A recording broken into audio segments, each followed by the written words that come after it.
اعوذ باللہ من الشیطان الرجیم بسم اللہ الرحمن الرحیم الحمد للہ رب العالمین بارئ الخلائق اجمعین ثم الصلاة والسلام علی اشرف الانبیاء والمرسلین حبیب قلوب العالمین ابی القاسم محمد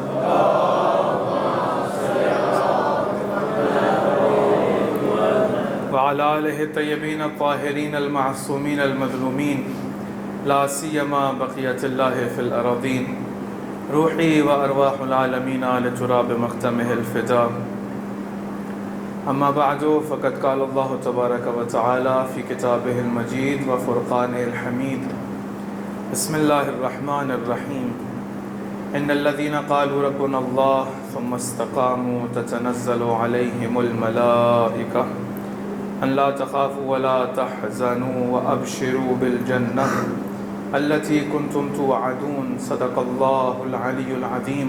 بلند آواز سے درود پڑھیں محمد وعلی محمد۔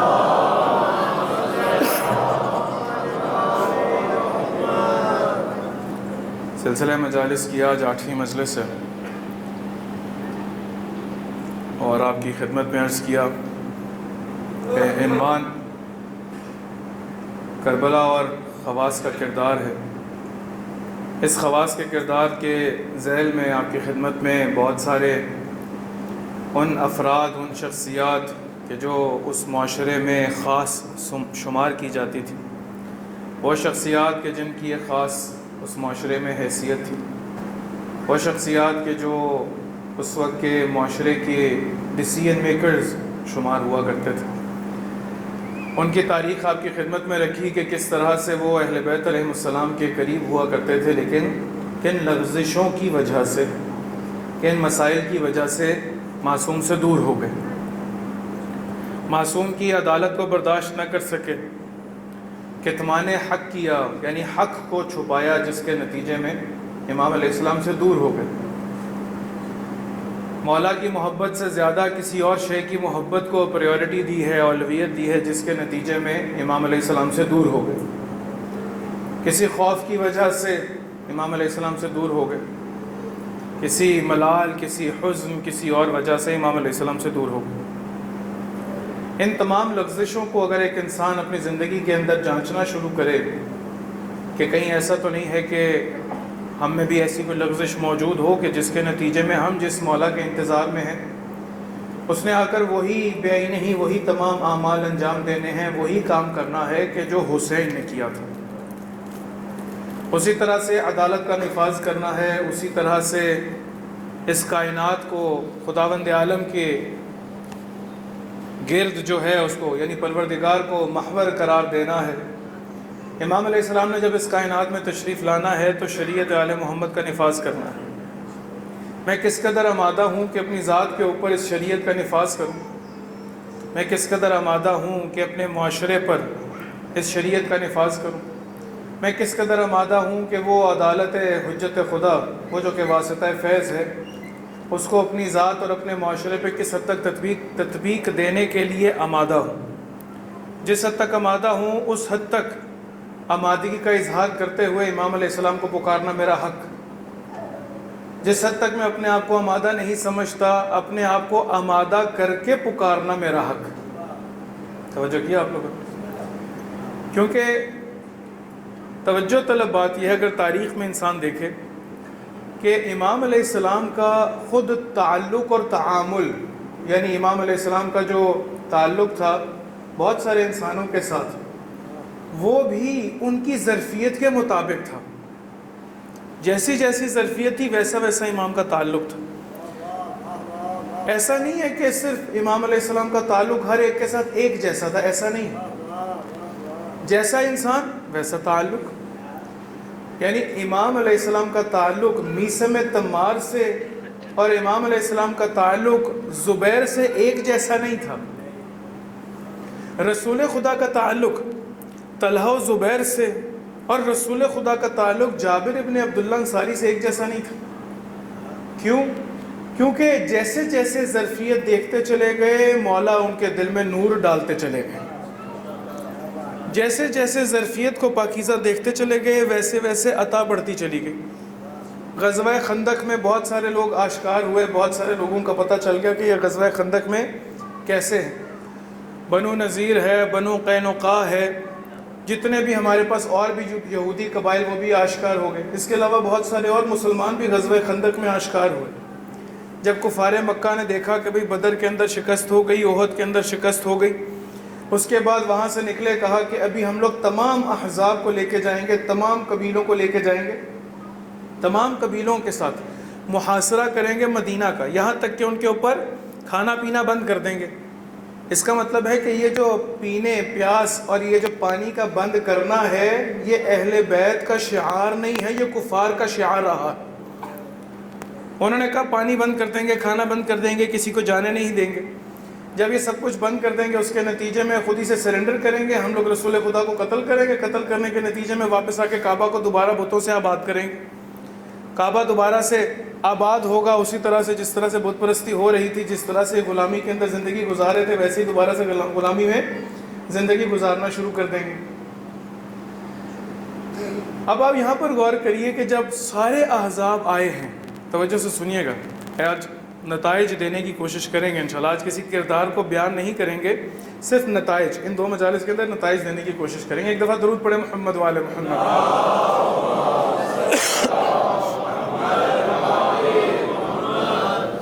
سارے کے سارے احزاب وہاں سے جمع ہوئے، سارے کے سارے جو قبائل تھے وہ جمع ہوئے، جمع ہو کے بھی مدینہ کی طرف بڑھے ہیں۔ رسول خدا کو پتہ چل گیا کہ اس طرح سے سارے احزاب آ رہے ہیں، سارے قبیلے آ رہے ہیں اور انہوں نے بھی محاصرہ کرنا ہے مدینہ کا۔ جب محاصرہ کرنے کا سوچا تو کہا کہ اچھا کیا کیا جائے، کسی نے آ کر مشورہ دیا، انہوں نے بلکہ آ کر مشورہ دیا کہ جنہوں نے جنگ نہیں کرنی ہوتی تھی کہتے تھے کہ آئیے رسول خدا باہر نکل کے جنگ کریں۔ وہ افراد کے جنہوں نے جنگ نہیں کرنی ہوتی تھی انہوں نے آ کر مشورہ دیا کہ ان کو داخل ہو لینے دیں، یہ جب مدینہ میں داخل ہوں گے تو مدینہ کی گلیوں میں ان سے لڑیں گے، چونکہ مدینہ کی گلیوں کا تو ان کو پتہ ہی نہیں۔ رسول خدا جانتے تھے کہ یہ مدینہ کی گلیوں میں آ گئے تو مدینہ کی گلیوں میں کسی نے دکھائی نہیں دینا، سوائے محلہ بنی ہاشم کی کسی اور گلی میں کوئی دکھائی تو دے گا نہیں کہ جو جنگ کرے وہاں پر۔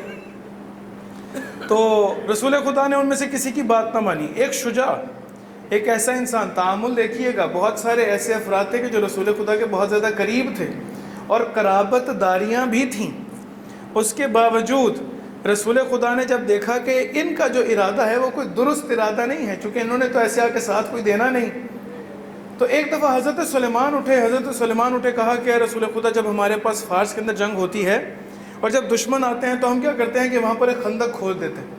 جب خندق کھود دیتے ہیں تو یہاں سے دشمن آ نہیں سکتا، جس کے نتیجے میں ہم اپنے آپ کو محفوظ کر لیتے ہیں۔ رسول خدا کو پسند آیا۔ تعامل دیکھیے گا رسول خدا کا، توجہ سے سنیے گا تاریخ۔ رسول خدا کو مشورہ پسند آیا۔ ایک عرب نے، یا بلکہ ہم لوگ اپنی لاہوری زبان میں اس کو کہیں ایک عرب نے، یعنی ایک ایسا عرب کہ جو بدو ہے، جو سر پھرا ہے، جس کو پتہ ہی نہیں کسی چیز کا، ایک عرب نے کھڑے ہو کے کہا رسول خدا آپ اس سلمان سے کہ جو فارس سے آیا ہے، ایرانی ہے، اسے بہت محبت کرتے ہیں۔ رسول خدا ہم لوگ عرب ہیں، یہ ابھی کا مسلمان، ہم آپ کے ساتھ مکہ میں تھے، یہ آ کے مدینہ میں آپ کے ساتھ آ کر ملا، ہم آپ کے ساتھ مکہ میں تھے، مکہ سے ہجرت کر کے آپ کے ساتھ آئے، اتنی آپ کی مدد کی۔ رسول خدا نے ظرف دیکھا، اپنے طریقہ تعامل کو تبدیل کیا اور کہا کہ اس کو بار بار فارسی نہ کہو سلیمان محمدی ہے۔ پروردگار نے ظرف دیکھ کے کتنا بلند مقام دیا، تعامل ہی تبدیل کر دیا۔ کہا کہ سلیمان محمدی، کہا اس سے بڑھ کے میں کہتا ہوں کہ یہ وہ سلیمان ہے کہ جو منا اہل البیت ہے۔ تعامل چینج کرنا شروع کر دیا۔ کس بنیاد کے اوپر؟ ظرف کی بنیاد کے اوپر۔ ابھی وہاں پر خندق کھودی گئی، سارا سلسلہ ہو گیا، وہاں پر آ کے محاصرہ کر لیا، کئی وقت گزر گیا، سارے مسلمانوں نے جو ہے پیٹ کے اوپر پتھر باندھ رکھے ہیں۔ جب پیٹ کے اوپر پتھر باندھ رکھے اور ابھی کوئی کھانا آنے نہیں دے رہا، پیچھے سے جو یہودی قبائل ہیں، یہودی، ان لوگوں نے آ کر السلام علیکم، خیریت سے، ایک دفعہ درود پڑھے محمد والے محمد۔ اگر آپ لوگ درود پڑھتے ہوئے تھوڑا سا آگے آ جائیں تو آپ لوگوں کا ممنون ہوں گا۔ ایک دفعہ دوبارہ بلند آواز سے درود پڑھے محمد والے محمد۔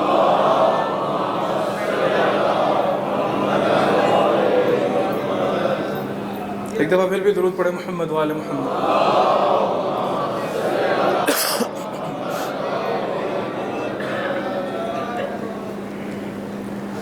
ایک دفعہ رسول خدا نے تعامل تبدیل کر لیا. توجہ رکھیے گا میری طرف، آپ لوگوں کو ایک مقصد کی طرف لے جانا چاہ رہا ہوں. تعامل تبدیل کریے ظرف کو دیکھ کر. ابھی جب خندق کھود دی گئی، سارے قبائل آ گئے، احزاب پہنچ گئے. احزاب حزب کی جمع ہے، اسی لیے اس کو غزوہ احزاب کہا جاتا ہے. اسی نام پہ جو سورہ ہے سورہ احزاب، چونکہ اس میں غزوہ خندق کا ذکر ہے اس وجہ سے اس کو سورہ احزاب کہا جاتا ہے. حزب کی جمع ہے، اسی غزوہ خندق کو عربی زبان میں غزوہ احزاب کہتے ہیں. اچھا، ابھی سارے کے سارے احزاب آ گئے. جب سارے کے سارے آ گئے اس کے بعد ابھی بھوک لگی سب کو. سارے کے جو ہے ابھی انہوں نے پیٹ کے اوپر پتھر باندھ رکھے ہیں. جب پیٹ پہ پتھر باندھ رکھے، پریشان ہیں، بھوک لگی ہے، کھانے کو کچھ ہے نہیں. حضرت جابر ابن عبداللہ انصاری نے، کہ جن سے حدیث قصہ روایت ہوئی ہے، ان جابر ابن عبداللہ الانصاری ان فاطمہ الزہرا، یہ جو حدیث قصہ کے جو راوی ہیں حضرت جابر، انہوں نے جب دیکھا کہ رسول خدا نے اپنے پیٹ کے اوپر پتھر باندھ رکھا ہے تو چاہا کہ کسی طرح سے رسول خدا کو خوراک پہنچائے، غذا پہنچا دیں. یہ بھاگتے ہوئے اپنے گھر گئے. جب بھاگتے ہوئے اپنے گھر گئے تو اپنی بیگم سے پوچھا، اپنی بیوی سے پوچھا کہ کیا ہے ہمارے پاس گھر میں کچھ ہے؟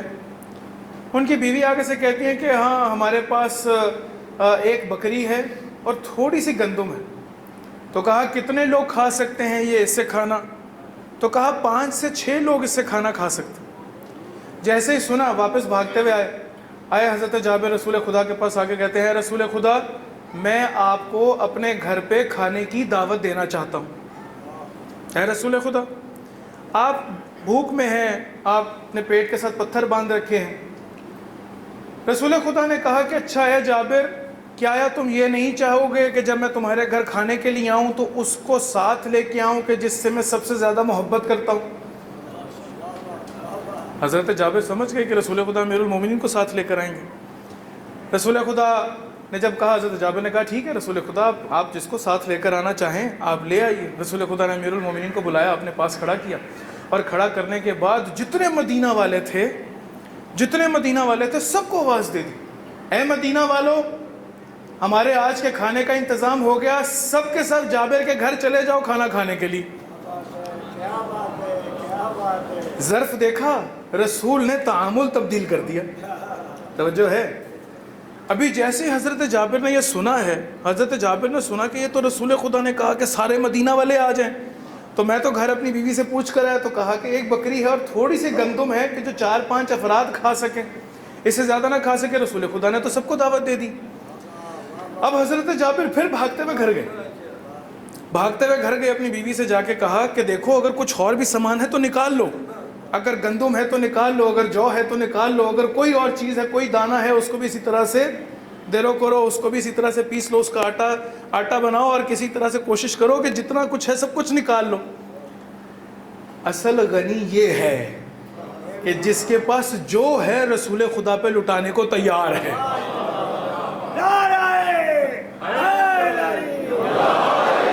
سمجھ ہے؟ بعض نے ساتھ غنی لکھوایا ہے،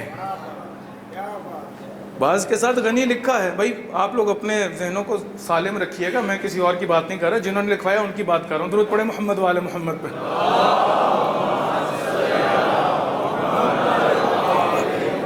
توجہ کی اب لوگوں نے، یہ ہیں جو سچے ہیں، یہ ہیں جو صدیق ہیں، یہ ہیں کہ جن کے ذریعے سے رسول خدا کے تعامل کا پتہ چلتا ہے، وہ فاروق ہیں کہ جہاں پر فرق کا پتہ چلتا چلا جائے. تو اصل حقیقت میں تو یہ اصحاب ہیں رسول خدا کے، جو بہرحال جن کے ساتھ تعامل رسول خدا کا بتا رہے کہ ہے کیسا. جیسے ہی حضرت جابر گھر گئے، کہا جو ہے نکال دو. رسول خدا نے سارے مدینہ والوں کو دعوت دے دی. کہا میں نے تو تمہیں بولا تھا کہ یہ تو 4 سے 5 سے زیادہ افراد نہیں کھا سکتے. تو جیسے ہی وہ سنا پریشان ہو گئے حضرت جابر، تو کہا ابھی تو سب مدینے والوں کو تو رسول خدا نے دعوت دے دی. اب اس مومنہ کا ایمان دیکھیں، یہ کہتی ہے کہ پہلے میزبان تم تھے، اب رسول خدا ہے. بھائی اب تو تم میزبان ہو ہی نہیں. جب تم میزبان نہیں ہو تو تمہیں فکر کرنے کی کیا ضرورت. اسی وجہ سے کہتے ہیں، آپ غور کر لیجئے، صف عذاب پہ جو آتا ہے میزبان کوئی اور نہیں، حسین ہوتے. بھائی جو بھی آپ غور کر لیجئے، جو بھی مشی پہ جا رہا ہے، میزبان جب امام حسین ہیں، کوئی بھی یہ کہہ دے کہ وہاں پر کروڑوں افراد میں سے ایک بندہ کہہ دے کہ میں آج بھوکا سویا ہوں، کوئی نہیں کہہ سکتا. کوئی کہہ دے کہ میں آج پیاسا تھا، کوئی نہیں کہہ سکتا. کیوں؟ کیونکہ میزبان کوئی اور نہیں، خود حضرت زہرا ہے.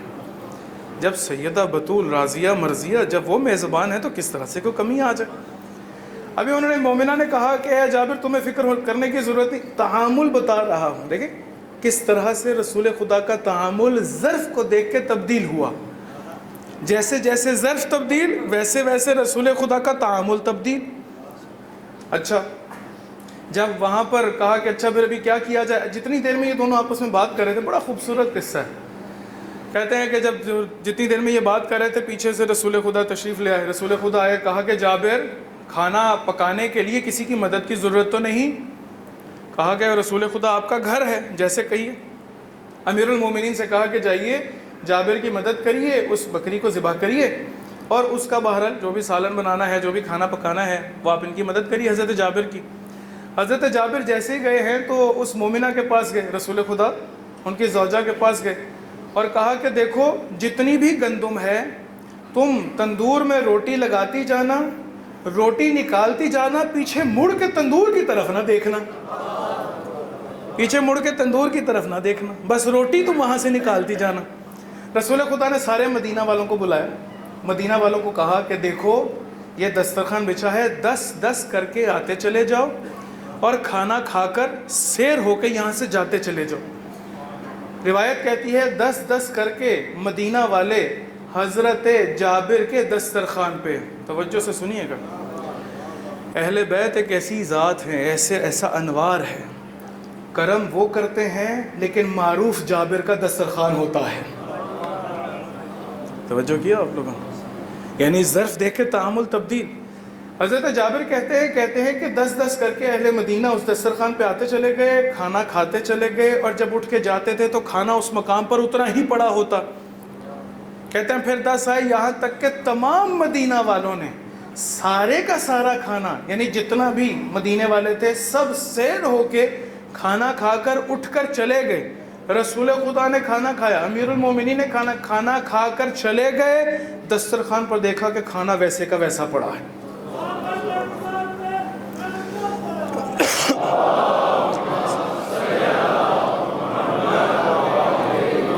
توجہ کیا؟ جیسے جیسے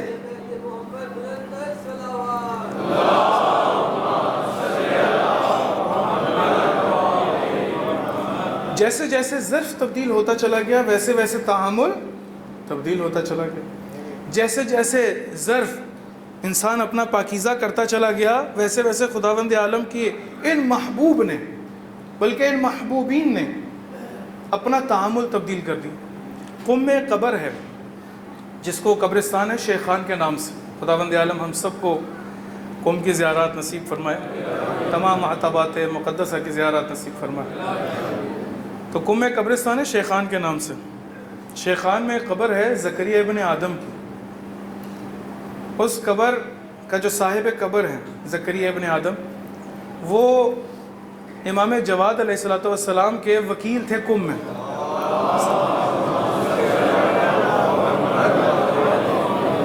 صرف بتانا یہ چاہ رہا ہوں کہ اہل بیت علیہ السلام جیسے جیسے انسان اپنے آپ کو پاکیزہ کرتا ہے ویسے ویسے اس کے ساتھ تعامل کو تبدیل کر لیتے ہیں. جیسے جیسے انسان کا ظرف پاک ہوتا چلا جاتا ہے ویسے ویسے اس کے ساتھ تعامل کو تبدیل کر لیتے ہیں. یعنی آپ کا یہاں پر اہل بیت کی محبت میں صف ازا کے اوپر جمع ہو جانا، اس کا مطلب یہ ہے کہ آپ کے ساتھ امام حسین کا ایک خاص تعامل ہے. بھئی بہت سارے لوگ اس وقت ہوں گے کہ جو اس وقت ممکن ہے صف ازا پر موجود نہ ہوں. بہت سارے ایسے لوگ ہوں گے کہ جو اپنی ہدایت کا بندوبست کرنے کا نہ سوچ رہے ہوں. بہت سارے ایسے لوگ ہوں گے، توجہ سے سنیے گا، بہت سارے ایسے لوگ ہوں گے کہ جو ممکن ہے کہ صف ازا بچھا کر حسین پر احسان جتا رہے ہوں گے. امام حسین سے کہیں گے کہ مولا ہم نے صف ازا بچھائی ہے، ہمیں یہ برکت چاہیے، ہمیں یہ نعمت چاہیے. لیکن کچھ لوگ ایسے ہوتے ہیں کہتے ہیں کہ مولا یہ صف ازا بھی آپ کی ہے، میں بھی آپ کا ہوں، جو میرے پاس ہے سب کچھ آپ کا ہے. زکریا ابن آدم نے کہا، توجہ سے سنیے گا، درود پڑھے محمد والے محمد.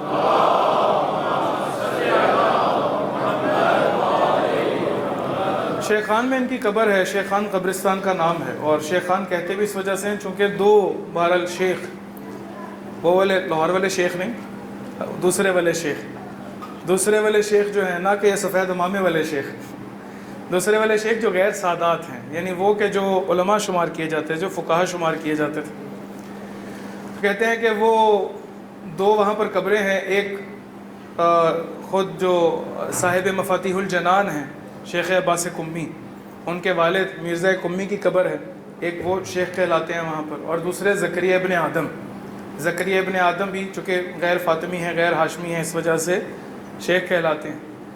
یہ 8ویں 9ویں 10ویں امام کے وکیل تھے قم میں، 10ویں امام کے وکیل تھے قم میں، یہاں تک کہ ایک شخص گیا امام علیہ السلام کے پاس، 8ویں امام کے پاس رے میں، جب رے میں گیا تو جا کر پوچھتا ہے، کہتا ہے کہ مولا میں بار بار اتنی دور سے آپ کے پاس آ نہیں سکتا، مولا میں اتنا سفر کر کے آ نہیں سکتا۔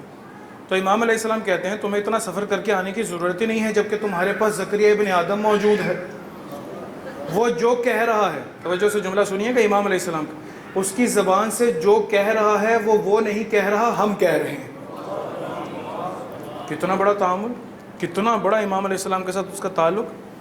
امام رضا علیہ السلام کی شہادت کے بعد زکریا ابن آدم وہیں پر قم میں موجود ہیں، تو زکریا ابن آدم نے امام جواد علیہ السلام سے کہا، 9ویں امام سے کہا کہ مولا میں یہاں پر رہ نہیں پا رہا، مجھے آپ کے پاس مدینہ آنا ہے، مولا میں چاہتا ہوں کہ آپ کے جوار میں رہوں، علم حاصل کروں، مولا میں چاہتا ہوں کہ کسی طرح سے آپ کے قریب آ جاؤں تاکہ علم حاصل کروں، مولا میں آپ سے کسب فیض کرنا چاہتا ہوں، میں یہاں پر نہیں رہنا چاہتا، یہاں پر میں اپنے آپ کو ضائع سمجھ رہا ہوں، میں آپ کے پاس آؤں گا، آپ سے سیکھوں گا، خداوند عالم کی طرف بڑھوں گا، تکامل کمالات اور ان تمام امور کے حوالے سے۔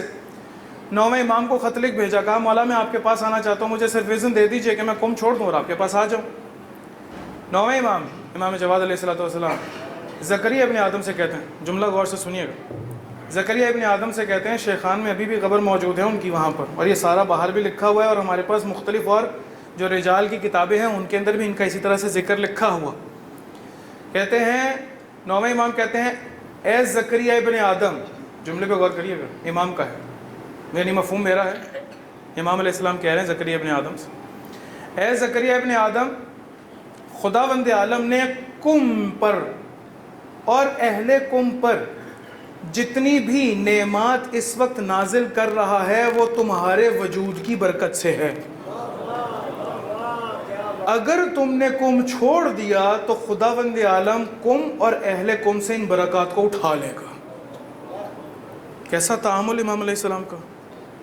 زکریا ابن آدم امام علیہ السلام کا ایک ایسا صحابی جو دور بیٹھا ہے، قریب نہیں ہے، دیکھ نہیں رہا، مولا کو بار بار آ کر دیکھ نہیں رہا۔ یہاں پر سمجھ میں آتا ہے کہ جو عموماً دعا کی جاتی ہے کہ مولا اپنی زیارت کرا دیں، مولا خواب میں آ کے اپنی زیارت کرا دیں، مولا میں آپ کو کسی طرح سے دیکھ لوں۔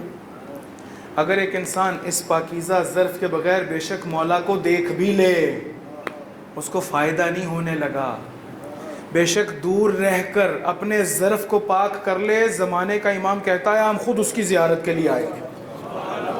درود پڑھے محمد وآل محمد۔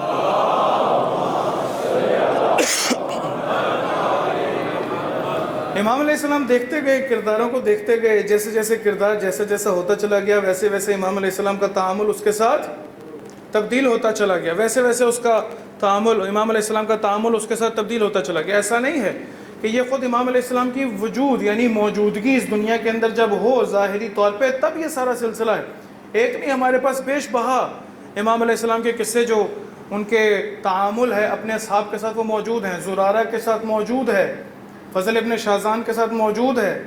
ایک دفعہ جب ایک قافلہ آیا نیشا پور سے امام علیہ السلام سے ملاقات کرنے کے لیے، رے میں ملاقات کرنے کے لیے جیسے نیشا پور سے نکلنے لگا تو کیا دیکھتے ہیں، یہ مومنین جو وہاں پر زیارت کے لیے جاتے ہیں وہاں پر اس بی بی کی زیارت کے لیے بھی جاتے ہیں کہ جو بی بی شدیدہ کے نام سے وہاں پر معروف ہے، ان کی قبر وہاں پر موجود ہے۔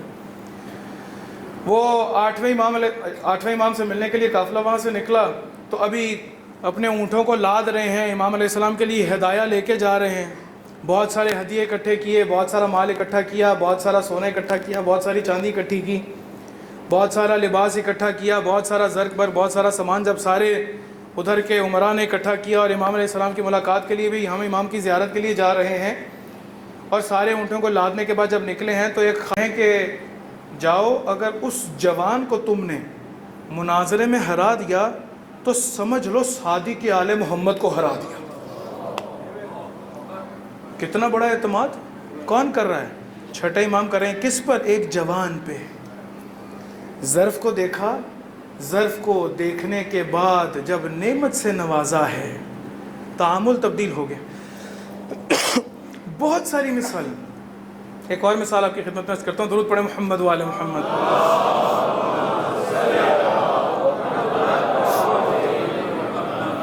اب یہ نہ ہو کہ آپ یہ سمجھیں کہ اس کے بعد اس نے کچھ سنایا نہیں تو کنجوسی کرنے لگا، ایسا کچھ نہیں ہے۔ الحمدللہ بہرحال کتابیں بھری پڑھی ہیں، ہم لوگ تو وہ جو کتابوں میں پڑھتے ہیں بہرحال وہ ذکر کر سکتے ہیں۔ ایک دفعہ پھر بھی درود پڑھیں محمد و آل محمد۔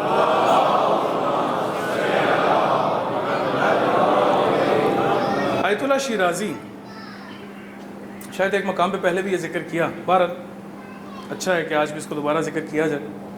آیت اللہ شیرازی جب حوزہ علمیہ نجف میں داخل ہوئے تو وہاں پر کوشش کی، تحصیل علم کی کوشش کرتے رہے، لیکن جب ایک سال حوزے کا گزر گیا، چونکہ بہرحال ابھی تو بار بار امتحان ہوتے ہیں ہر جگہ پہ، تو پہلے سالانہ امتحان ہوا کرتا تھا، اور بہرحال جہاں تک میں مطلع ہوں ابھی حوزہ علمیہ نجف میں بھی سالانہ اینول ایگزام کا ایک رول ہے، وہاں پر سالانہ امتحان ہوتا ہے۔ تو یہ تقریباً 200 سال پرانی بات ہے، یعنی شیخ مرتضیٰ انصاری کی جب مرجعیت تھی، شیخ مرتضیٰ انصاری کے وقت کی بات ہے، یعنی وہ مرجع تھے، وہ حوزہ علمیہ کے مسئول تھے، وہ حوزہ علمیہ نجف کے جو ہے وہ سب سے بڑے بزرگ تھے، اور ایک عالمی جو مرجعیت جس طرح سے تشیع کے پاس ہمیشہ سے رہی ہے، شیخ مرتضیٰ انصاری کے پاس اس وقت بہت بڑے عالم، بہت بڑے فقیہ، یعنی آج اس طرح سے کہہ لوں کہ حوزہ علمیہ میں کوئی ان کی کتاب پڑھے بغیر فقیہ نہیں بن سکتا، اتنا بڑا فقیہ شیخ مرتضیٰ انصاری، اس وقت کے تمام فقہا کے استاد۔ یعنی آپ یہ دیکھ لیجئے کہ اس وقت کے جتنے فقہا ہیں وہ مبانی شیخ مرتضیٰ انصاری کے ذریعے سے فقہ سے حکم شرعی کا استنباط کرتے ہیں، اور فقہ کے اندر یہ سارا سلسلہ ہے۔ تو مرجعیت کا دور ہے، اس دور میں جو ہے آیت اللہ شیرازی نے داخلہ لیا حوزہ علمیہ نجف میں۔ ابھی وہاں پر جب پڑھنا شروع کیا، ایک سال گزر گیا، امتحان لیا تو فیل ہو گئے۔ جب فیل ہو گئے تو مسئولین نے کہا کہ دیکھو اس میں مال امام خرچ ہوتا ہے، اس میں مال امام خرچ ہے، تو اب جب تمہارے اندر پڑھنے کی صلاحیت نہیں ہے تو ہم یہاں پر تمہیں حوزہ علمیہ نجف میں رکھ نہیں سکتے۔ بھئی تم یہاں سے جاؤ گے تو یقیناً تمہاری جگہ پہ کسی ایک اہل طالب علم کو جگہ دے دی جائے گی، وہ پڑھے گا، دین کی خدمت کرے گا۔ یہ آپ یہ مت سمجھیے گا یہ غیبت کی بات کر رہا ہوں، آج سے 200 سال پرانی بات کر رہا ہوں، 1400 سال پرانی بات نہیں کر رہا، ابھی تعامل کیسے مولا تبدیل کرتے ہیں اس کے اوپر بات کر رہا ہوں۔ کہا کہ بھئی اگر تم چلے جاؤ گے تو تمہاری جگہ پہ کوئی ایک اور اہل انسان آ جائے گا، وہ جب اہل انسان آئے گا تو وہ یقیناً بہتر تعلیم حاصل کرے گا، بہتر دین کی خدمت کر سکے گا۔ تو شیخ آیت اللہ شیرازی نے بولا کہ مجھے ایک موقع اور دے دیجئے، 1 سال اور دے دیجئے، میں انشاءاللہ تعالیٰ پوری کوشش کروں گا کہ بہترین طریقے سے تعلیم حاصل کروں، بہترین مباحثہ کروں، بہترین مطالعہ کروں، بہترین کتابیں پڑھوں، آپ لوگوں کے امتحان میں آئندہ آپ کو کبھی مایوس نہیں کروں گا۔ وہاں پر دوبارہ سے 1 سال پڑھا، 1 سال جب پڑھا، اگلے سال جب دوبارہ امتحان ہوا دوبارہ سے فیل ہو گئے۔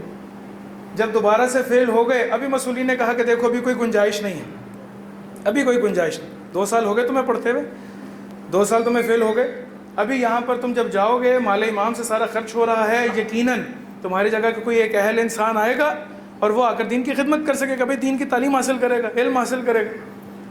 آیت اللہ شیرازی کہتے ہیں کہ میں وہاں سے جب مجھے انہوں نے نکالا ہے تو میں وہاں سے سیدھا امیر المومنین علیہ السلام کی ذریعے کے پاس گیا، کہا مولا میں آپ کا بیٹا ہوں، مولا میں آپ کا فرزند ہوں، مولا میں آپ کا علم حاصل کرنے کے لیے حوزہ علمیہ میں آیا، مولا میں چاہتا ہوں آپ کے دین کی خدمت کروں، مولا میں چاہتا ہوں آپ کی ولایت کا پرچار کروں، مولا میں چاہتا ہوں کہ اپنے اور مومنین کے دلوں کو پاک کر کے آپ کے قریب کر دوں، مولا میں چاہتا ہوں کہ اس تعلیم کے ذریعے سے اپنی ہدایت کا بندوبست کروں۔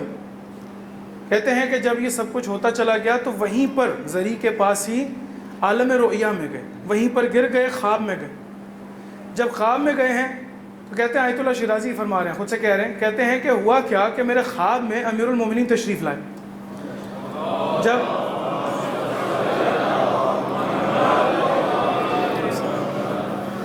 جب میرے خواب میں مولا تشریف لائے تو کہا اے شیرازی پڑھنا چاہتے ہو؟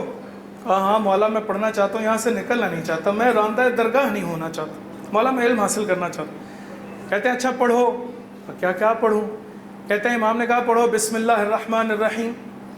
کہتے ہیں مولا کی اتباع میں نے پڑھا بسم اللہ الرحمن الرحیم۔ جیسے ہی میں نے بسم اللہ الرحمن الرحیم پڑھا، ایسے لگا کہ میرے سامنے ایک نور کی وادی کھل گئی ہے، کسی نے میرے دل میں علم اتار دیا ہے، میرے لیے علم کے دروازے کھل گئے ہوں۔ کہتے ہیں کہ جب میں نکلا ظرف پاک ہوا، امام علیہ السلام نے نور علم ڈال دیا۔ کہا کہ جب وہاں سے نکلا، میں وہاں سے نکل کر تو مجھے اندر محسوس ہوا کہ میرے پاس علم ہے اور میرے علم بھی مولا نے عطا کیا ہے۔ کہتے ہیں شیخ مرتضیٰ انصاری بحث خارج دے رہے تھے، یعنی حوزے کا سب سے بڑا درس بحث خارج کہلاتا ہے، درس خارج بولتے ہیں اس کو۔ تو اس وقت کا مرجع بہرحال مجتہدین یہ بحث خارج دیتے ہیں اور بہت محنت طلب کام ہے۔ خیر بہرحال کہتے ہیں شیخ مرتضیٰ انصاری حوزہ علمیہ میں وہیں پر نجف میں بحث خارج دے رہے، میں جا کے ان کے بحث خارج میں بیٹھ گیا۔ جب میں ان کے بحث خارج میں بیٹھا، اب جیسے شیخ مرتضیٰ انصاری نے کوئی بات کرنا شروع کی، میں نے ہاتھ اٹھایا، میں نے کہا استاد اشکال، یہاں پر میں اشکال کروں گا آپ کی بات کے اوپر۔ شیخ مرتضیٰ انصاری خاموش ہوئے، کہا اچھا بولو اشکال کرو۔ کہتے ہیں اشکال کیا، شیخ مرتضیٰ انصاری نے جواب نہیں دیا۔ کہتے ہیں جب جواب نہیں دیا تو میں دل ہی دل میں بڑا خوش ہوا کہ دیکھیں پہلے مجھے حوزہ علمیہ سے نکال رہے تھے، اب جب مجھے میرے مولا نے علم عطا کیا ہے تو اب جواب نہیں دے پا رہے، اب جواب نہیں دے پا رہے۔ تو کہتے ہیں کہ دوبارہ سے میں نے وہ درس نہیں پڑھانے دیا، وہ جب درس پڑھاتے تھے میں ہاتھ اٹھاتا تھا، کہتا تھا اشکال استاد اشکال ہے، استاد سوال ہے۔ میں سوال کرتا چلا جاتا تھا لیکن شیخ جواب نہیں دے رہے تھے۔ کہتے ہیں جب جواب نہ دے پائے میں دل ہی دل میں بہت خوش ہوا کہ دیکھا ابھی میرے مولا نے مجھے جب علم عطا کر دیا۔ کہتے ہیں جب شیخ مرتضیٰ انصاری وہاں سے باہر نکلے درس پڑھانے کے بعد، تو میں جب اپنے گھر کی طرف جا رہا تھا تو شیخ مرتضیٰ انصاری نے مجھے بلایا۔ کہتے ہیں پھر میرے دل میں خیال آیا کہ دیکھو پہلے مجھے بلاتے نہیں تھے، ابھی جو حوزہ علمیہ کی مرجعیت ہے وہ مجھے کہتی ہے میرے ساتھ ساتھ چلو۔ ابھی کہا جب ساتھ ساتھ چلو، شیخ مرتضیٰ انصاری ساتھ ہوئے، میں ان کے ساتھ ہوا۔ جب ساتھ ہوئے تو کہتے ہیں میں تمہیں ایک بات یہ بتا دوں، یہ مت سمجھنا میں جواب دے نہیں سکتا تھا۔ دوسری بات یہ بتا دوں کہ جس ذات نے تمہیں بسم اللہ پڑھائی ہے نا، اسی ذات نے مجھے پوری حمد پڑھائی ہے۔ درود پڑھے محمد والے محمد پہ۔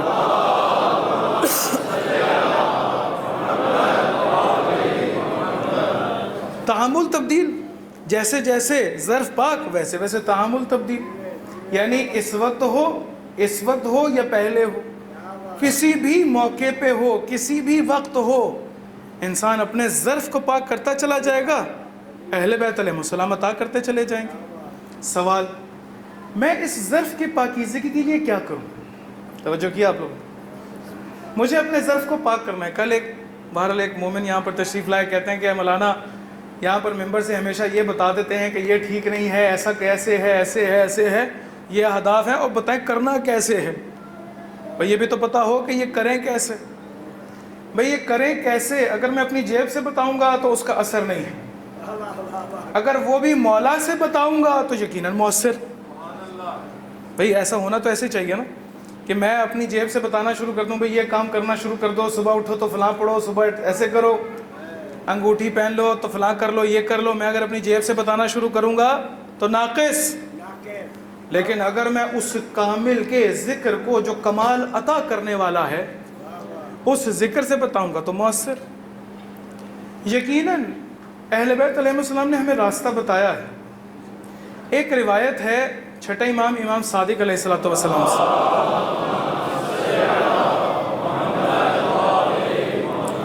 ایک دفعہ پھر بھی درود پڑھے محمد والے محمد۔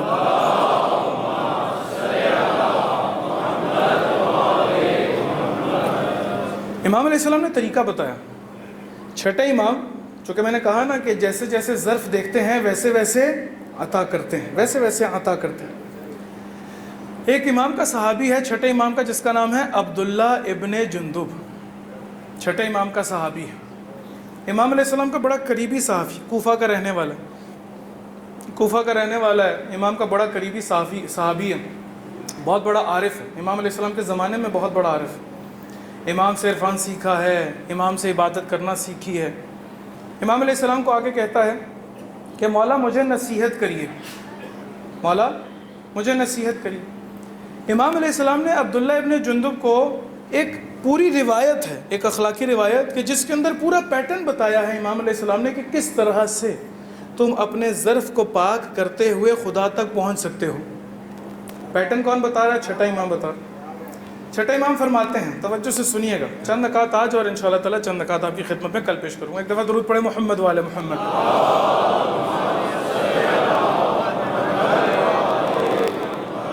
روایت پڑھتا چلا جاتا ہوں اور ساتھ کوشش کرتا ہوں کہ اس کی اچھے طریقے سے بہرحال ترجمہ کیا جا سکے۔ ابھی ایک روایت کا صرف ایک خاص حصہ آپ لوگوں کے سامنے پیش کرتا ہوں، اور یہ روایت کا وہ حصہ ہے کہ جہاں پر امام علیہ السلام نے حضرت عیسیٰ اور ان کے حواریوں کے درمیان جو گفتگو ہے اس کو ذکر کیا ہے۔ راوی کون ہے؟ عبداللہ ابن جندب ہیں، اور امام علیہ السلام اس اپنی روایت میں اس کے ایک حصے میں وہ مکالمہ ذکر کر رہے ہیں، یعنی وہ ڈائلاگ ذکر کر رہے ہیں کہ جو حضرت عیسیٰ اور ان کے حواریوں کے درمیان ہوا تھا۔ ایسا نہیں ہے کہ امام علیہ السلام محتاج ہیں کہ اس ڈائلاگ کے ذریعے، اس مکالمے کے ذریعے انسان کی ہدایت کریں، نہیں، چاہتے یہ ہیں کہ انسان متوجہ رہے کہ ہم وہ ذات ہیں کہ جب عیسیٰ بات کر رہے تھے تب بھی حاضر ناظر تھے، تب بھی موجود تھے۔ ہمیں معلوم ہے کہ عیسیٰ نے اپنے حواریوں سے کیا بات کی ہے، دیکھو ہم تمہیں بتانا چاہتے ہیں کیا بات کہی۔ فرماتے ہیں یبن جندب، اے جندب کے بیٹے، عبداللہ ابن جندب ان کا نام ہے، ان عیسیٰ ابن مریم علیہ السلام قال لاصحابہ ارأیتم لو ان احدکم مر باخیہ فرآ ثوبہ قد انکشف عن بعض عورتہ۔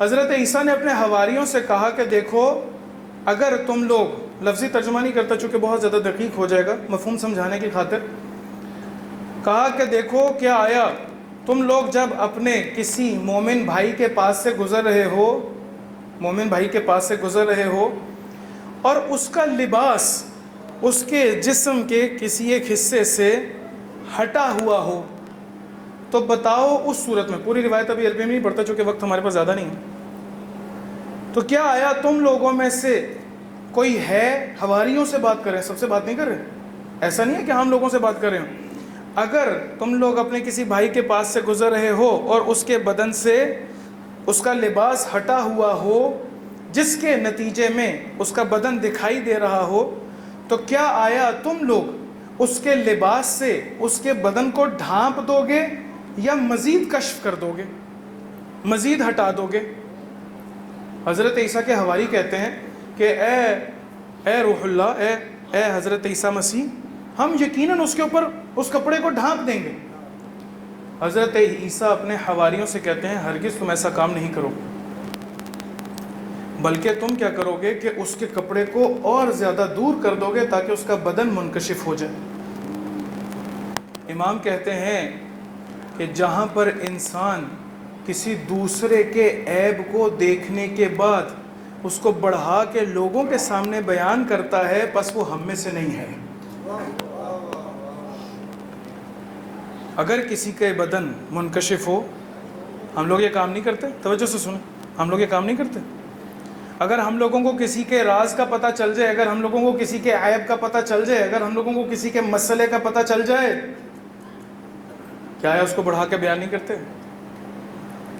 اس کا مطلب یہ ہے کہ اگر کوئی ایسا شخص ایسا کام کرتا ہے تو مطلب یہ ہے کہ ایک ایسی لغزش ہے کہ جس کی وجہ سے اس کا ظرف پاک نہیں ہو رہا، اس کا ظرف پاک نہیں ہو رہا۔ آپ غور کریے، ہندو ریاضتیں نہیں کرتے، ہندو ریاضتیں کرتے ہیں نا، وہ ایک ٹانگ پہ کھڑے ہو کے ریاضتیں کرتے ہیں، بہت ساری کرامات لے لیتے ہیں، بہت سارے اس طرح کی اور ہندو ریاضتیں موجود ہیں، مرتاز بہرحال جن کو کہا جاتا ہے، ریاضت کرتے ہیں، ممکن ہے کہ بہت سارے ایسے پھونک ماریں، کچھ اور کام کر دیں، ہندو بھی کر سکتے ہیں، ہندو بھی کرتے ہیں۔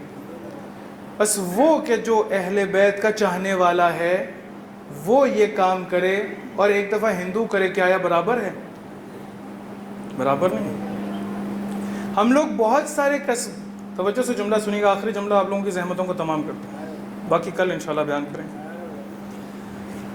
ہم لوگ بہت ساری چیزوں کو کسب کرنے کے لیے، توجہ سے جملہ سنیے گا ظفر، توجہ سے جملہ سنیں، ہم لوگ بہت سارے چیزوں کو کسب کرنے کے لیے بہت سارے اعمال انجام دیتے ہیں. ایسا ہے میں کہتا ہوں کسی مولانا کے پاس گیا, مولانا تنگ دست ہوں, بتائیں کیا کرنا ہے. ہمیشہ پوچھتا ہوں مولانا میں اپنا تزکیہ چاہتا ہوں, بتائیں کیا کرنا ہے. ایسا ہے کہ نہیں؟ مولانا فلاں مثال کے طور پہ میرے بچے کی شادی نہیں ہو رہی, بتائیں مجھے کیا کرنا ہے. مولانا مجھے عتبات مقدسہ کی زیارت کے لیے جانا ہے, بتائیں کیا کرنا ہے. امیر المومنین کی زیارت کے لیے جانا ہے, مجھے بتائیں کیا کرنا ہے. میں نے کبھی یہ نہیں پوچھا کہ مولانا بتائیں مجھے کیا کیا چھوڑنا ہے. ہمیشہ یہ کوشش کرتا ہوں کہ زیادہ پڑھ کر کسی چیز کو حاصل کر لوں. قرآن کی تلاوت کرے چلے جا رہا ہوں, کیوں؟ خداوند اعلیٰ میری تنگ دستی کو دور کر دے.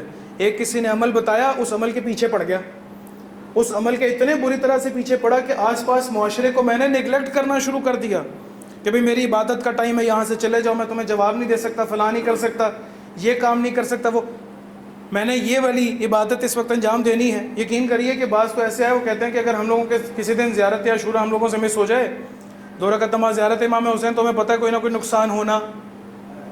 میں سارے عمل انجام دے رہا ہوں کسی کو کسب کرنے کے لیے. امام فرماتے ہیں, توجہ سے جملہ سنیے گا, مضمون ہے, مفہوم روایت. فرماتے ہیں کہ جو چیز تم نے بہت ساری کوشش کر کے حاصل کرنی ہے, وہی چیز تم تھوڑی سی چیزیں ترک کر کے حاصل کر سکتے ہو. بھائی میں عبادت کروں, قرآن پڑھوں, میں نماز پڑھوں, ساتھ جھوٹ بھی بولوں, امام کہیں کہ تم نے نماز پڑھ کے, تم نے قرآن پڑھ کے جو چیز حاصل کی ہے, وہی چیز صرف جھوٹ کو چھوڑ دو گے تو خدا دے دے گا.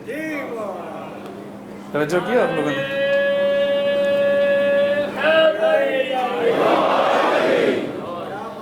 ہم لوگ عمل کی طرف جا رہے ہیں, کبھی یہ نہیں پوچھا کہ مولا بتائیے ترک کیا کرنا ہے, مولا یہ بتائیے کہ میں کیا چیز چھوڑ دوں. امام علیہ السلام یقیناً یہ کہیں گے کہ تم غیبت چھوڑ دو, تمہاری زندگی میں سکون آ جائے گا. تم اگر کسی کے بھی پردے کو چاک کرو گے, کسی کے سامنے اس کی غیبت کر کے, تو کس طرح سے ممکن ہے خداوند عالم تمہارے نفس کے اندر سکون ڈال دے. اس کا مطلب یہ ہے کہ مجھے کچھ کرنا نہیں ہے سکون کے لیے, غیبت کو چھوڑنا ہے. توجہ کیا آپ لوگوں نے؟ مجھے کچھ کرنا نہیں ہے بلکہ جھوٹ کو چھوڑنا ہے, مجھے کچھ کرنا نہیں ہے. اب آپ غور کریے, جملہ کہتا ہوں اور آپ لوگوں کی ذہن تمام مسائل پڑھتا ہوں. اب آپ غور کریے, عمر ابن سعد کو امام حسین کے پاس آنے کے لیے کچھ کرنا نہیں تھا, صرف لالچ کو چھوڑنا تھا. توجہ کی؟ حضرت حر نے سب کچھ چھوڑا ہے تب حسین کے پاس پہنچے ہیں. حضرت حر 4000 کا لشکر, بعض 2000 کا, 3000 کا لشکر, سپہ سالار, اتنا بڑا سپہ سالار کہ سارے قبیلے والے ساتھ. ایسا نہیں کیا کہ 2 رکعت نماز پڑھی ہو کہ مولا کسی طرح سے میں آپ کے پاس آ جاؤں, نہیں, 4000 کے لشکر کو چھوڑا ہے, حسین نے سینے کے ساتھ لگایا. توجہ کیا آپ لوگوں نے؟ بہت سارے مقامات پہ ہم لوگ بہت سب کچھ کر رہے ہوتے ہیں, اس کرنے کی جگہ پہ اگر کچھ چیزوں کو ترک کر دیں تو یقیناً امام حسین قبول کریں گے, یقیناً میرے مولا ساتھ دیں گے. میں لالچ کو ترک کر دوں, میں حرص کو, میں جھوٹ کو, میں غیبت کو, میں اس شے کی محبت کو کہ جس شے سے میں امام حسین سے زیادہ محبت کرتا ہوں, اس کو ترک کر دوں. ہوا کیا حضرت ابراہیم نے اپنے اسماعیل کو ذبح کیا. کیا کیا؟ سب سے محبوب ترین مخلوق کو خدا کے کہنے پہ منی کے مقام تک لے کر گئے. ایسا ہے, منی کے مقام تک لے کر گئے. پروردگار نے ایسا قبول کیا, کہا کہ جب تک مثل اسماعیل قربانی نہیں کرو گے حج قبول نہیں کروں گا. کچھ کرنا نہیں, ترک کر کے دیکھیے. میں ہمیشہ سوچتا ہوں کہ یہ زیادہ سے زیادہ کروں. عزیزو ترک کر کے دیکھیے. آپ غور کریے کہ جس خاطر خداوند عالم نے امام حسین کو, امیر المومنین کو عباس عطا کیے ہیں, ایسے شجاع کہ جو امیر المومنین کی طرح جنگ کرتے ہوں۔ صفین میں ایسے لڑے کہ سارے میدان میں کہنے لگ پڑے کہ علی آ گئے۔ اس طرح سے جنگ کی مولا عباس نے، لیکن کیا آیا اس اطاعت کو باقی رکھنے کے لیے مولا عباس نے کربلا میں جنگ کو ترک نہیں کیا؟ کہتے کہ نہیں مولا مجھے جنگ کرنی ہے، مجھے سکھایا ہے، میرے بازوؤں میں طاقت، میں جاؤں گا تو یہ تمام کا تمام قافلہ، یہ تمام کا تمام لشکر، یہ تمام کے تمام پسر سعد کے چاہنے والے ایک بھی آپ کے مقابلے میں کھڑا نہیں ہو سکتے، ایک بھی آپ کے مقابلے میں کھڑا نہیں ہوگا۔ امام حسین نہیں جانتے تھے؟ مولا عباس اپنے قدرت بازو سے واقف نہیں تھے؟ اپنی اس ساری تمرین سے، وہ کہ جو تعلیم تعلم امیر المومنین سے لیا ہے اس پہ اعتماد نہیں تھا، لیکن اطاعت کو ترک نہیں کیا، اطاعت کے ذیل میں جنگ کو ترک کیا ہے۔ یہ ہے تربیت امیر المومنین کی۔ کس طرح کی ہستی ہے کہ وہ ذات کہ جس نے خداوند عالم سے کچھ مانگا نہ ہو، وہ ذات پروردگار سے ایک دفعہ دعا کرے کہ خدایا مجھے ایک ایسا بیٹا عطا کر کہ جس کو میں حسین کے لیے وقف کر سکوں۔ کہا ہے عقیل جاؤ اور جا کے عرب کے ایک شجاع خاندان سے ایک شجاع خاتون کا انتخاب کرو کہ جس کے بطن سے پروردگار مجھے عباس عطا کرے۔ کس طرح سے امیر المومنین نے تربیت کرنی شروع کی مولا کی، کس طرح سے تربیت کرنی شروع کی۔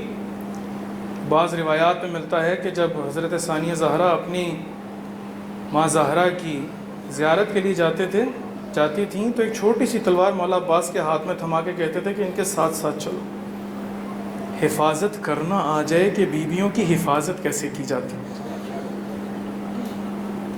وہ بیوی جب نکلتی تھیں تو امیر المومنین کہتے تھے چراغوں کو گول کر دو کہ کہیں ایسا نہ ہو کہ کسی کی نظر میری بیٹی کے سائے پہ پڑ جائے، کہیں ایسا نہ ہو۔ مولا عباس ساتھ ہیں امیر المومنین کے ہر مقام پر۔ ام البنین نے سکھایا کہ دیکھو عباس تم علی کے بیٹے ضرور ہو لیکن حسین کے غلام ہو، تم امیر المومنین کے فرزند ضرور ہو لیکن زینب کے غلام ہو۔ اپنے آپ کو کبھی بھی ان کے برابر مت سمجھنا، کبھی بھی اپنے آپ کو ان کے ساتھ کا مت سمجھنا۔ تم میرے بیٹے ہو، وہ زہرا کے لال ہیں، تم میرے بیٹے ہو، وہ فاطمہ کے بیٹے ہیں، بس سید زادیاں ہیں، تمہارا کام ہے ان کی خدمت کرنا۔ اسی وجہ سے جب یہ قافلہ واپس آیا ہے نا، جب قافلہ واپس آیا تو بشیر نے آ کر اعلان کیا مسجد نبوی کے اندر کہ حسین کا قافلہ لٹ کے واپس مدینہ پہنچا ہے۔ اور روایت کہتی ہے کہ ام البنین کہ جو صحیح طرح سے دیکھ بھی نہیں سکتی تھیں ایک دفعہ مسجد نبوی میں آئی ہیں اور بشیر سے پوچھتی ہیں بشیر کون سے حسین کی بات کر رہے ہو؟ کہا اس حسین کی کہ جو فرزند رسول ہے۔ کہا کون حسین؟ کہا وہ کہ جو علی کا لال ہے۔ کہا کون؟ کہ جو پسر زہرا ہے۔ کہتے ہیں کس طرح سے ممکن ہے کہ میرا عباس ساتھ ہو اور حسین شہید کر دیا؟ جب ام البنین کو سارا واقعہ بتایا گیا نا تو گئی ہیں حضرت زہرا کی قبر پہ اور خود کو گرا لیا ہے، اے بی بی اپنی اس کنیز کی قربانی کو قبول کر لینا، مجھے خبر ملی ہے کہ پہلے میرے عباس کے بازو کٹے ہیں اس کے بعد حسین شہید۔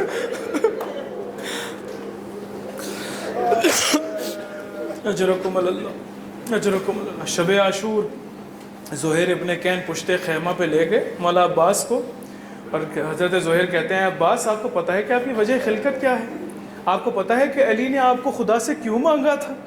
مولا عباس نے ایک دفعہ انگڑائی لی ہے، انگڑائی لے کے کہتے ہیں اے زہیر تشجعنی، مجھے تو شجاعت دلا رہا ہے، ایک دفعہ صبح عاشور ہو لینے دے، پھر دیکھ یہ حسین کا غلام کیا کرتا ہے۔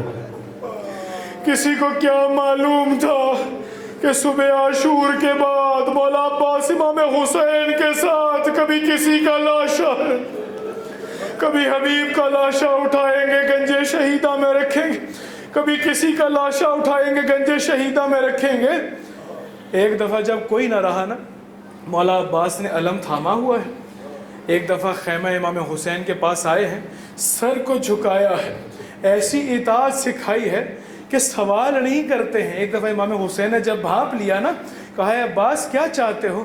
کہا مولا کچھ نہیں، ہاتھ جوڑ کے کہتے ہیں صرف جنگ کی اجازت چاہتا ہوں، اے مولا صرف ایک دفعہ جنگ کی اجازت دے دیجیے۔ امام حسین کہتے ہیں جاؤ اور جا کر ایک دفعہ زینب سے ودا کر کیا۔ جب جناب زینب کے خیمے میں گئے ہیں نا مولا عباس، تو کہتے ہیں جناب زینب نے اپنی باہوں کو مولا عباس کی گردن میں ڈال دیا ہے۔ کہتے ہیں عباس ابھی جب آپ میرے سے اجازت لینے کے لیے آئے ہیں نا تو مجھے ایک واقعہ یاد آ گیا۔ کہا بی بی کیا واقعہ ہے؟ کہتے ہیں کہ جب میں پہلی دفعہ اپنے بابا کے ساتھ کوفہ میں آئی تھی نا تو مجھے ہر چوراہے پہ کہتے تھے کہ اے زینب اس چوراہے کو دیکھ لو، آج شہزادی بن کے گزر رہی ہو، ایک وقت ایسا آئے گا کہ جب سر پہ چادر نہ ہوگی، رسن بستہ ہوں گی۔ میں ہمیشہ یہ سوچا کرتی تھی کہ جس کا عباس جیسا بھائی ہو کس طرح سے ممکن ہے اس بہن کے سر سے کوئی چادر چھین۔ عباس ابھی جب آپ جا رہے ہیں نا ابھی مجھے یقین ہو گیا۔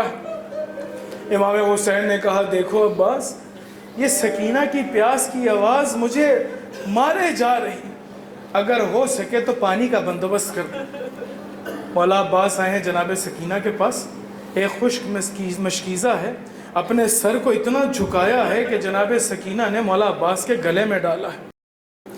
سکینہ مشکیزہ حضرت سکینہ کو ساتھ لیا، گھوڑے پر سوار ہوئے ہیں، تلوار کو لہراتے ہوئے گئے ہیں، یہاں تک کہ میمنہ میسرہ کو چیرتے ہوئے جا کر علقمہ میں گھوڑے کو گرایا ہے۔ جیسی علقمہ میں گھوڑے کو گرایا ہے نا ایک دفعہ چلو میں پانی لیا، چلو میں پانی لیا، علماء کہتے ہیں کہ شاید عکس مولا کو دیکھا ہے۔ ایک دفعہ اس پانی کو واپس علقمہ کے حوالے کیا، مشکیزے کو بھرا ہے، مشکیزے کو بھر کے اپنی گردن پہ ڈالا، علم ساتھ لیا، تلوار دوسرے ہاتھ میں۔ ایک دفعہ جب دوبارہ سے نکلے ہیں نا تو پسرے ساتھ نے آواز دی ہے کہ یہ مشکیزہ خیموں تک پہنچنا نہیں چاہیے۔ مولا عباس کی طرف تمام طرف سے تیر آ رہے، ایک ہرملہ کا تیر آیا، کہتے ہیں کہ مشکیزہ سکینہ پر جیسے مشکیزہ سکینہ پر لگا ہے نا ایک دفعہ مولا عباس کی آرزو بہہ گئی ہے، مولا عباس کی آرزو بہی ہے۔ ایک ظالم آگے بڑھ کے دائنا بازو قلم کرتا، ایک ظالم بائنا بازو قلم کرتا ہے۔ اب مشکیزہ سکینہ بھی نہ رہا، دور سے دیکھ رہے، بچے منتظر ہیں، اپنے گھوڑے کو واپس موڑ لیا، واپس موڑا ہے۔ 4000 تیر جب آئے سینے میں پیوست ہوئے، ایک تیر مولا کی آنکھ میں آ کے پیوست ہوا ہے، اتنی تکلیف ہے، بازو کٹ چکے ہیں، تیر کو نکال نہیں پا رہے۔ مقتل لکھتا ہے مولا نے اپنے زانوؤں کو بلند کیا ہے، بلند کر کے تیر کو نکالنا چاہا، ایک ظالم نے پیچھے سے گرز مارا ہے، ایسا گرز مارا ابھی زین پر سنبھلا نہیں گیا، زین سے زمین پر آئے ہیں مولا۔ اے میرے بھائیا، اے میرے مولا آخری سلام ہو۔ امام حسین نے اپنی کمر کو تھاما ہے، الان انکسر ظہری، اے عباس ابھی حسین کی کمر ٹوٹ گئی ہے۔ مولا پہنچے، مولا عباس کے جب جسد کے پاس پہنچے نا مقتل لکھتا ہے سر کو اٹھایا ہے، سر کو اٹھا کے زانو پہ رکھا، ایک دفعہ جھٹک دیا، سر دوبارہ سے پٹک کر کربلا کی زمین پہ رکھ دیا۔ امام حسین نے پوچھا اے عباس میرے زانوؤں پہ اپنے سر کو کیوں نہیں رکھتے؟ مولا کہتے ہیں مولا میں غلام ہوں، آپ آقا ہے، یہ غلام کا سر ہے۔ ایک دفعہ کہا میں مولا چاہتا ہوں کہ آپ میرے زانوؤں پہ اپنے سر کو رکھنے دیجئے۔ مولا نے اپنے سر کو رکھنے دیا، کہا اے عباس نہیں چاہو گے کہ ایک دفعہ آخری دفعہ اپنے مولا کی زیارت کر لو؟ کہا مولا کیوں نہیں چاہوں گا، لیکن کیا کروں، ایک آنکھ میں تیر ہے، ایک آنکھ میں سر کا خون ہے۔ امام حسین نے اپنے ہاتھوں سے خون کو صاف کیا، اپنے مولا کی زیارت کی، ہاتھ نہیں تو جوڑ کے کہتے ہیں مولا ایک وصیت کرنا چاہتا۔ مولا نے کہا بتاؤ عباس کیا چاہتے ہو؟ مولا میرے لاشے کو